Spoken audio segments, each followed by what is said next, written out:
Today, we're making a quick and easy Japanese beef curry stew. Served with rice, this curry is delicious and simple. This is a low effort and easy recipe to meal prep for the week. This is a great option for weeks where you're just too busy and want an easy solution for food. So, let's get cooking. Cut 1 yellow onion into 1-inch pieces. Add to our Instapot.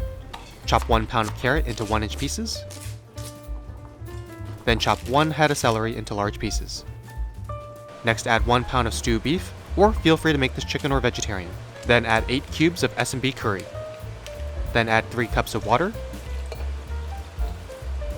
Let this cook in the Instapot on stew for 15 minutes. Once done, feel free to add 1 cup of frozen corn as well. Stir it all. And boom, you have an easy but delicious Japanese curry stew that is ready for the week.